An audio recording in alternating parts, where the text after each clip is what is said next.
ప్రపంచ ప్రఖ్యాతి చెందిన తిరుమల లడ్డులో వినియోగించే నెయ్యిని జంతువుల కొవ్వు, చేప నూనె కల్తీ చేశారంటూ ముఖ్యమంత్రి చంద్రబాబు, ఉప ముఖ్యమంత్రి పవన్ కళ్యాణ్ సారథ్యంలో రాష్ట్రంలో అధికారంలో ఉన్న టీడీపీ, జనసేన, బీజేపీ పార్టీ సంకీర్ణ కూటమి ప్రభుత్వం చేసిన ఆరోపణలను తిప్పికొట్టే ప్రయత్నంలో ఉంది వైఎస్ఆర్సీపీ. ఈ కార్యక్రమంలో కొన్ని కీలక నిర్ణయాలు తీసుకుంది.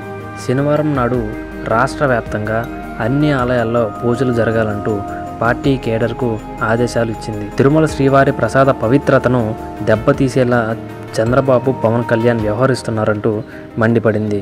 చంద్రబాబు చేసిన పాపాన్ని ప్రక్షాళన చేయడానికి రాష్ట్ర వ్యాప్తంగా ఆలయాల్లో శనివారం పూజల్లో పాల్గొనాలని సూచించింది. ఇందులో భాగంగా వైఎస్ఆర్ కాంగ్రెస్ పార్టీ అధినేత, మాజీ ముఖ్యమంత్రి వైఎస్ జగన్ స్వయంగా తిరుమలకు వెళ్లనున్నారు.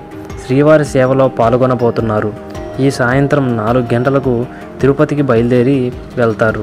సాయంత్రం 7 గంటలకు తిరుమలకు చేరుకుంటారు. రాత్రి అక్కడే బస చేస్తారు. శనివారం ఉదయం 10:30 శ్రీవారిని దర్శించుకుని గంట పాటు అక్కడే ఉండి 11:50 తిరుమల నుంచి రేణుగుంట విమానాశ్రయానికి చేరుకుంటారు. బెంగళూరుకు బయలుదేరి వెళ్తారు. మధ్యాహ్నం 2:40 బెంగళూరు ఇంటికి చేరుకుంటారు. వైఎస్ జగన్ నిర్వహించే తిరుమల పర్యటనను దృష్టిలో పెట్టుకుని పోలీసుల యంత్రాంగం అప్రమత్తమైంది. ముందు జాగ్రత్త చర్యలను తీసుకుంటుంది. ఇప్పటికే తిరుపతిలో సెక్షన్ 13 అమల్లోకి తీసుకొచ్చింది. ఎలాంటి అనుమతులు లేకుండా తిరుపతిలో సభలు, సమావేశాలు, ఊరేగింపులు నిర్వహించకూడదంటూ హెచ్చరించింది. అదే సమయంలో తమ నాయకులు, కార్యకర్తలను పోలీసులు గృహ నిర్బంధంలో ఉంచినట్లు వైఎస్ఆర్సీపీ వెల్లడించింది.